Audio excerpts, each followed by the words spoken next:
Wherever go the wretched, so go I. Wherever go the beaten and despised, whose beds are made of rubble, who war has horrified. Wherever go the wretched, so go I. Wherever go the thirsty, so go I. Wherever go the parched, unsatisfied, whose oases are barren, whose springs have all run dry. Wherever go the thirsty, so go I. And wherever go the stricken, so go I. Those wounded in the flesh or in the mind, where illness is the order and death is always nigh. Wherever go the stricken, so go I.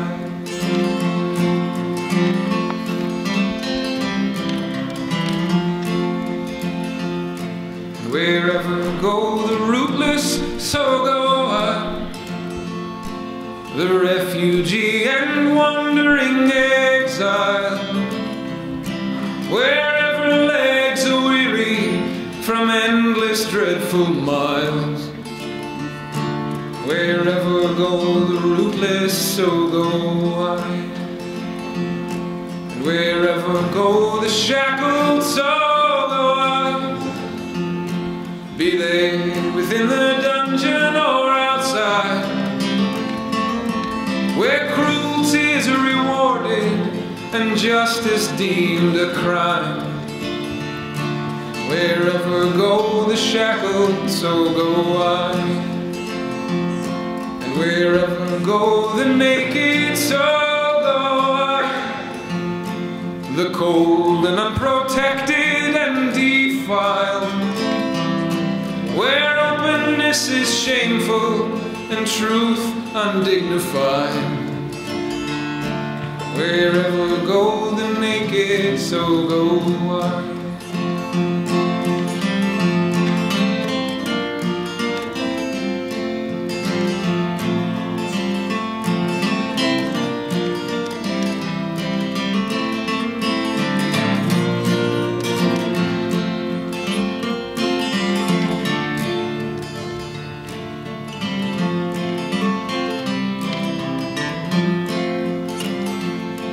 Wherever I shall go, let there be light. Let there be those whose dreams are made of fire, whose wings are all enfolding, whose visions pierce the night. Wherever go such angels, so go I.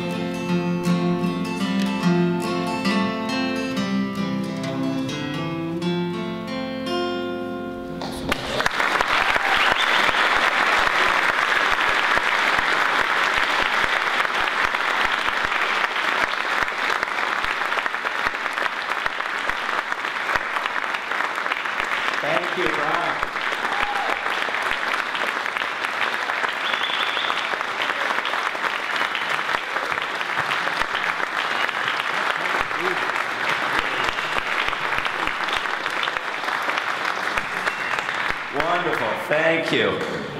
We're now going to bring up our good friends, the Sam Adams Associates for Integrity in Intelligence, and they have a wonderful presentation with great speakers here and by video this evening. Please welcome them.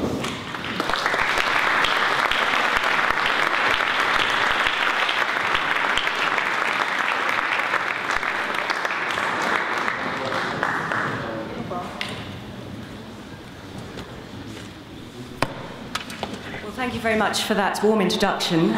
We're very privileged to be here, and I feel very privileged to be emceeing this year's Sam Adams celebration of those who display integrity and intelligence. My name is Machon, and I have some nodding acquaintance with the whole process, because you probably worked out I'm British with the strange accent I'm speaking with.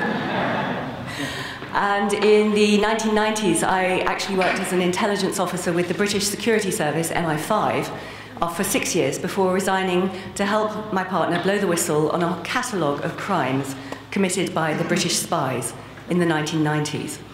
And under UK law, thank you, under UK law, a nasty piece of law called the Official Secrets Act, we faced automatic arrest and judgment and conviction and going to prison, purely for trying to report the crimes of the spies.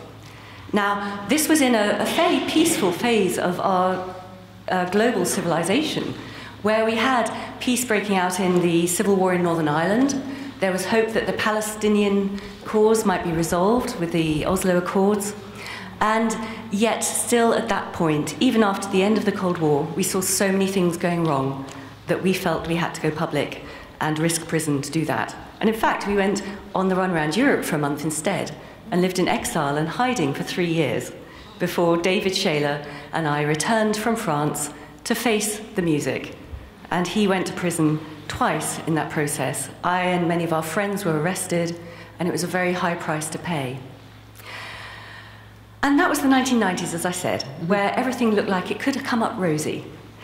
Unfortunately, things have taken a slightly darker turn now.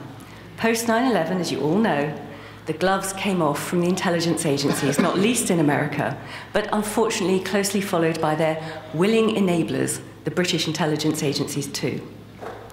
So, ever since then, with the cascade of horrors that have emerged, from torture programs to kidnapping, extraordinary rendition, to illegal wars, to people being put on kill lists, even American citizens, and signed off by their own president, and to the fact that people, whole villages, whole communities are being eradicated with anonymous, automized drone strikes across the Central Asia and the Middle East.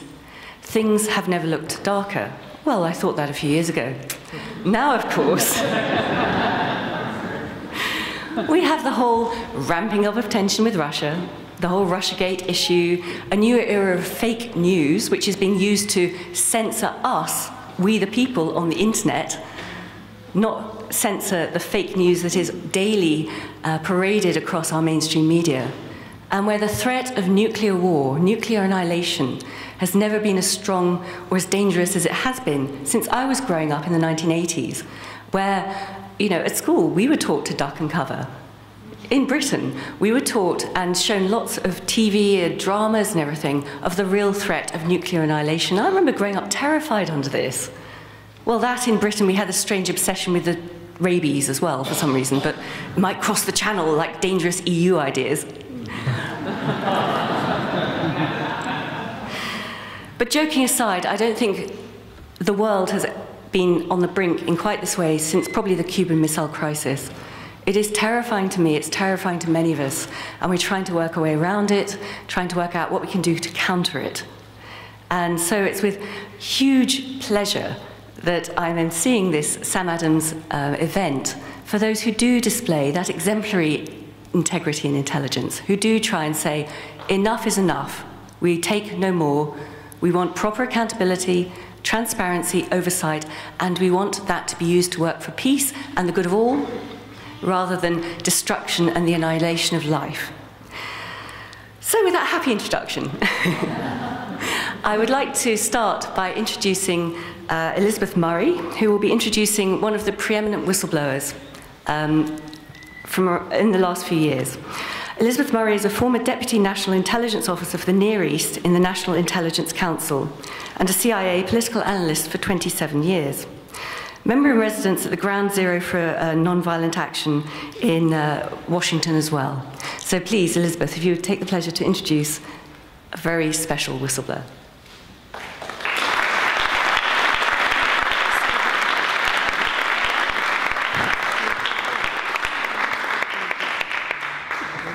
See, does this work? Oh, it does work. Wonderful. Okay. Good evening, everybody. I have the incredible honor of introducing our next guest of honor who will be appearing to us via live stream. So they say that in times of war, the first casualty is truth. So what happens in a society that is in the throes of perpetual war. When the US attacked Afghanistan in October of 2001, then Vice President Dick Cheney predicted that the US war on Afghanistan, quote, may never end, but that it would become, again, quote, a permanent part of the way we live. Cheney also predicted that the United States would take the war to between 40 and 50 in other countries. And again, this was back in October of 2001. So endless war is no accident. Fast forward to today, in announcing a surge of United States troops to the 17-year-old war on the Afghan people, President Trump declared that our continuing commitment to ensuring the uninterrupted flow of US weapons and trained killers to Afghanistan would be, quote, the healing balm that would bring America together, end quote. But in a time of endless war, it's people like Edward Snowden who are the healing balm that will bring Americans together, and indeed the world together. With 3.41 million followers on Twitter, Edward Snowden is an inspiring fount of prophetic wisdom, knowledge, and is a thought leader for many of us who refuse to be brainwashed by the purveyors of endless war. Ladies and gentlemen, Edward Snowden.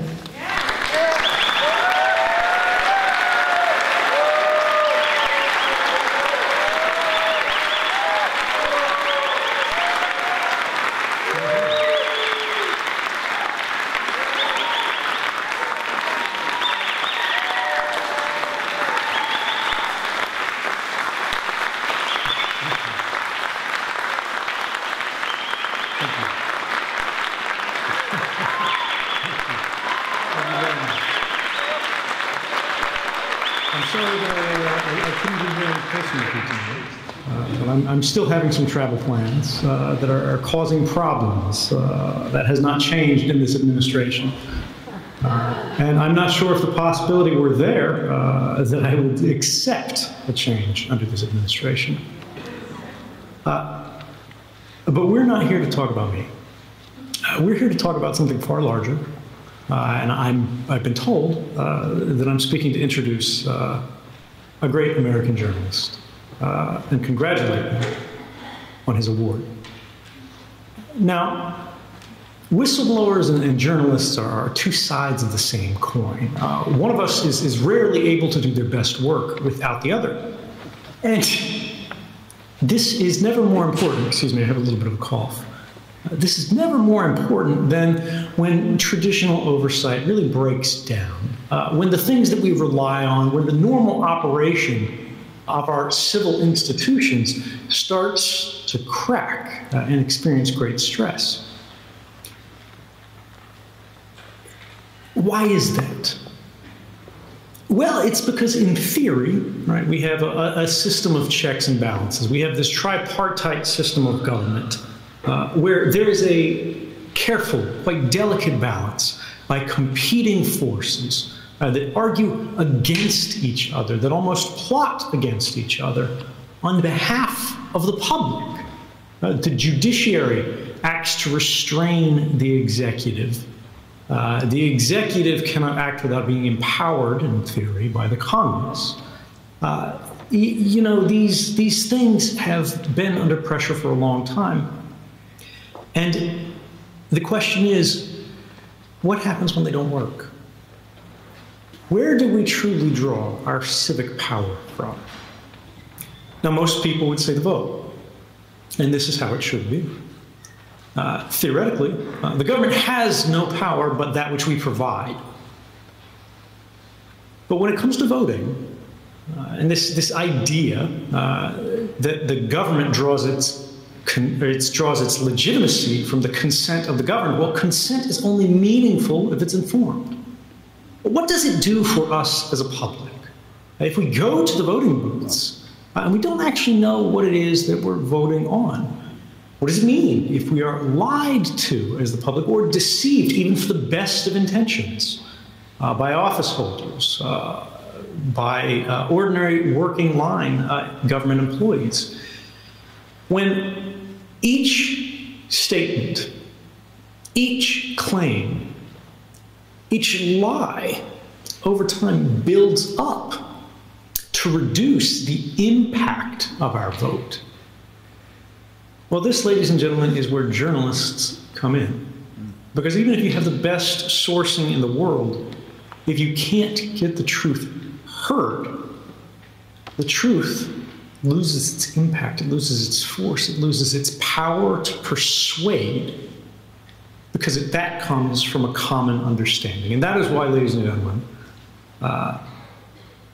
I was thrilled to hear that the journalist we're talking about tonight, Seymour Hersh, was once described by the Bush administration's a man from the advisory board at the Department of Defense called Richard Pearl as the closest thing American journalism has to a terrorist.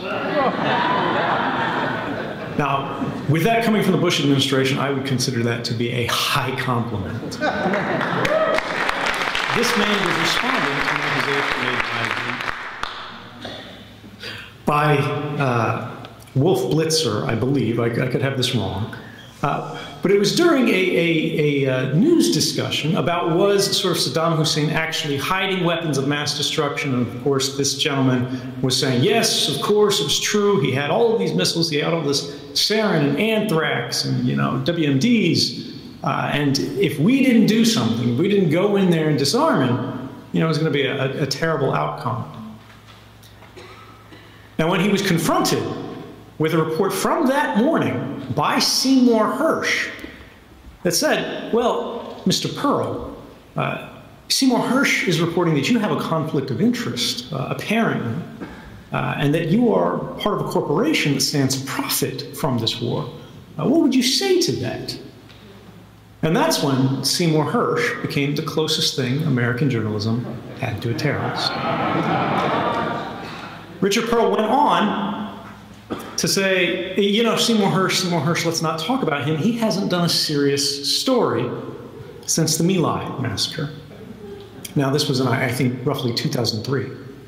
The funny thing is, 1 year later, 2004, Seymour Hersh won his 5th Polk Award for his reporting on the Abu Ghraib abuses.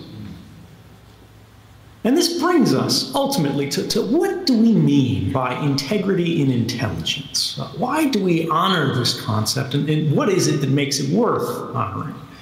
Now, for each of us, it may be different, but for me, it means getting the story out despite knowing the cost.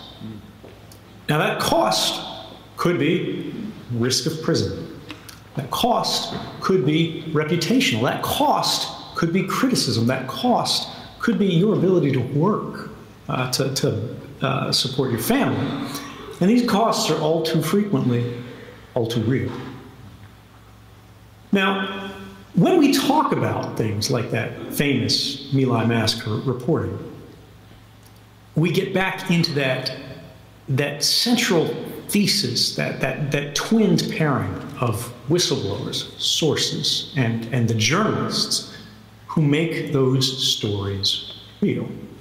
Right? Sources, as valuable as they may be, are only mechanical, right? It's the journalist who actually moves the earth. And when Mr. Hersh was investigating what happened in My Lai, he had to talk to a number of different folks, colonels, generals, ordinary soldiers, and he came across one particularly brave source, a young man named Wright, who Hersh once described as, quote, one of the few trying to do something, end quote, about that massacre. And the thing that struck him and that struck me when I read of this story was the fact that Hersh said, a lot of people had known about this. Soldiers over in Vietnam had been talking about this massacre. The whispers had been going around for about a year before it finally got into the hands of journalists. And this is what makes men like Seymour Hersh so important. The astonishing truth about government scandals is how many people can know about them before we, the people, the public, finally catch wind of it. Now, his recent work has continued, despite criticism again and again and again, that he's un-American, that he's aiding the enemy, that he's doing this, that, or the other, despite winning higher and higher prizes in journalism, despite creating more and more impact, despite empowering the public again and again on issues of real substance about the future of our democracy. His work has also encountered increasing difficulty. Many outlets in recent years have declined to publish some of his stories, not over concerns about their facts or their sourcing, but because they were concerned that their outlets appeared to hold sympathies with the enemy, whoever that happened to be, from decade to decade. But ladies and gentlemen, I would argue that the truth has no sympathies. And the greatest journalists we have are those who never forget this. The journalists who retain the courage to tell the war, even at the peak of their popularity, when it would be all too easy to take their chips off the table, to tell the world that we should shape our sympathies by that inflexible truth, rather than struggling to bend that truth over the knee of our own sympathies, our preconceived notions about what should be, what's happening based on our emotions rather than the facts. I don't want to live in a world that has replayed the same story that's happened through my lifetime and through Mr. Hersh's much longer lifetime, where tens or hundreds or thousands of people who could have made a difference, who could have told the truth, who did know what was going on, instead maintained their silence. And it is for this reason that I would like to congratulate Mr. Hersh and say, for all of your work in your long career, in the face of criticism, in the face of praise, you have constantly searched, endlessly, tirelessly, to find that inflexible truth. I applaud your unwillingness to bend, and even when the truth was known to many, you were the one who published it when none dared speak it. Thank you, Mr. Hersh.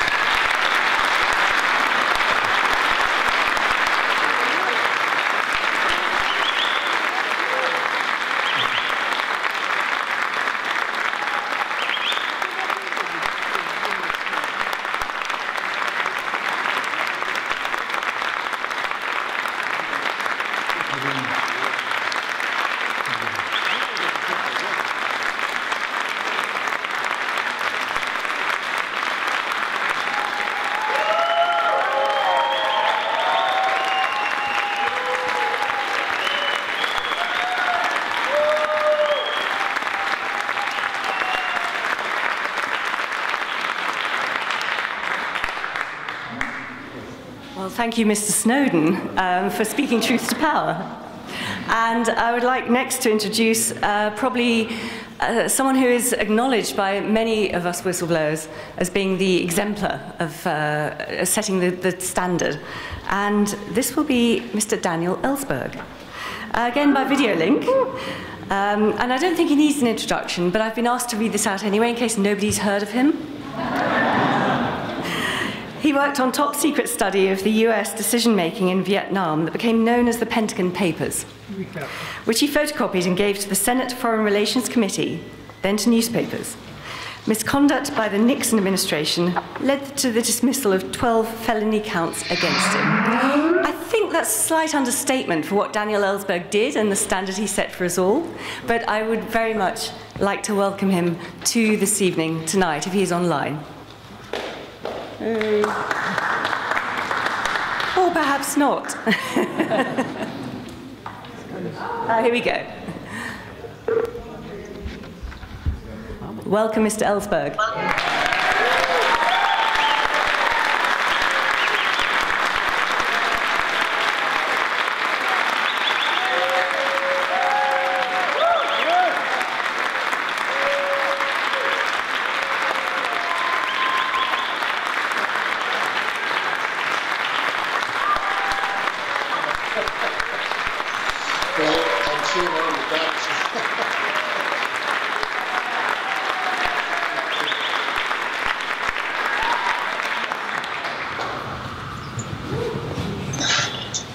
Okay, full disclosure, Seymour Hersh is a close friend of mine and has been for 35 years. That was a very interesting sight just now. I'm watching it on Skype from the back of the auditorium, so to see what you all look like standing up from the back is very interesting. You're very nice. Thank you. I've known Cy, as I say, since 1972, and we've been through a number of long, full interventions, one that was still going on at that time. Cy is a reporter who understands that government officials, in the words of I.F. Stone, all lie, and nothing they say is to be believed. And as I.F. Stone, who was actually a mentor or an inspiration for Cy to some extent, what he meant by that wasn't that everything they say is a lie, actually, but that anything they say may be a lie, and very often is, and is never the last word on anything. So Cy, for all those years, has been one who doesn't go to the Washington cocktail parties, and he doesn't have dinner in the White House or with other officials there. He stayed free to report freely and to find sources who are willing to talk to him and to tell him the truth of what's going on. And that truth is almost invariably very different from what the government is saying, what the officials are saying. Essentially, when it comes to talking to the public, I say not everything they say is a lie, but every time they describe their own policy or where it's heading or what it's likely or what are the considerations that bear on it, they're never telling the whole truth. They're always being misleading, depending on in what direction depends on the audience that they are trying to mislead. I've often said that backgrounders are occasions for government officials to lie to journalists. And Cy was famous for not being an attendee at a lot of backgrounders and off-the-record discussions. He's criticized sometimes, quite wrongly, I would say, for using anonymous sources, which means that he's telling people he is getting information and weighing information from various sources from people who would certainly be fired instantly if they told that truth with their name attached to the public. It's the only way for him to get information that he has presented so long about what amounts to a covert foreign policy. Covert actions are defined not just as secret, but as actions that you lie about in terms of you don't just keep them secret, keep them in a safe, don't tell people about them, don't ask, don't tell. It means you carefully prepare covered stories with evidence, misleading, false evidence to back up that story in case the first layer of cover is exposed. And then the ultimate person you're trying to protect generally is the president, to keep his involvement in actions that are criminal, unwise, in many cases crazy, really, if looked at, and thus not to be attributed to the president, lest he be impeached, lest he lose office, not be able to run again, not get his legislative program again. And of course, presidents always feel nothing is so important to national security as my being in the White House or remaining in the White House. So any lie is justified in terms of serving that end. Well, Cy is the one who has penetrated that again and again and again. And just on this series, he was promoted, of course, not promoted, he was mentioned as the person who broke the My Lai story. And that is presented, having made apparently a very definite editorial judgment in describing that episode, not to call it murder. Although, in fact, I have to give him credit. I think after a controversy about that question, the word murder was used eventually, but of course what he was exposing was murder, just as your other winner tonight, a previous winner who was not able to get her award because she was in prison for having told the truth, Chelsea Manning, my hero, very much so,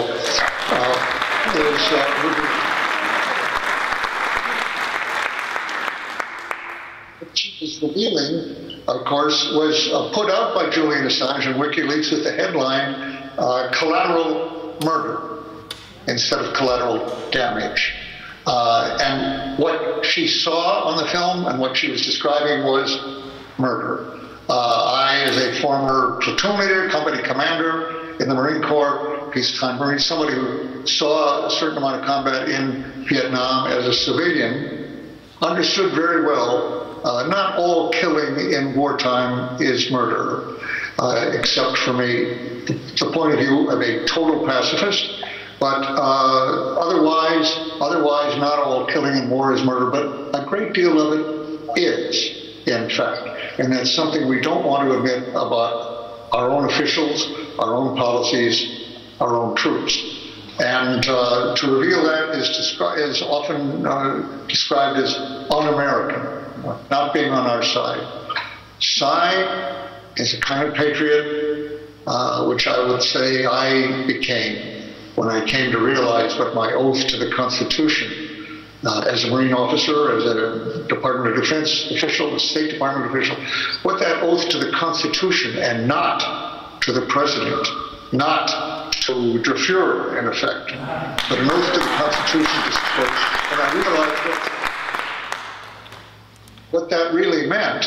Of course, I did start telling the truth to true reporters like Cy, like Neil Sheehan at that time of the Times, was willing to put out that information, who, by the way, had written a review of books on Vietnam saying that what they were describing were war crimes, something Americans are very loath to face up to.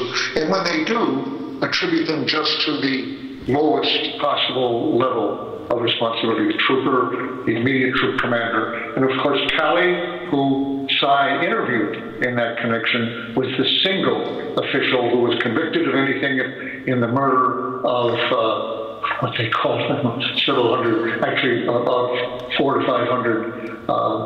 I think what the indictment actually said was something like Oriental human beings. He revealed that with Kelly. He talked to the people who said that they had, to the mother, who said, I sent them a good boy, and they thought he came back a murderer. Very, very tough stuff. And Cy is an American patriot who understands that what that means is that when the president is wrong or a criminal, you don't say, my country right or wrong, meaning, in effect, my president right or wrong. But you understand that the president is both to serve the public and the law and the Constitution. And when he's not doing that, the patriotic and right thing for a citizen of the United States to do, or a journalist or an official, is to expose that wrongdoing in the interest of changing it. Punishment is the main issue here. Accountability is very important for democracy, but changing the policy. Now, I'll have to say finally, I was just writing acknowledgments to a book that I'm bringing out now, and I especially wanted to acknowledge people who had shared my two obsessions, the danger of nuclear war, danger of nuclear weapons, and the dangers of our wrongful interventions, dangers and risks and wrongdoing in many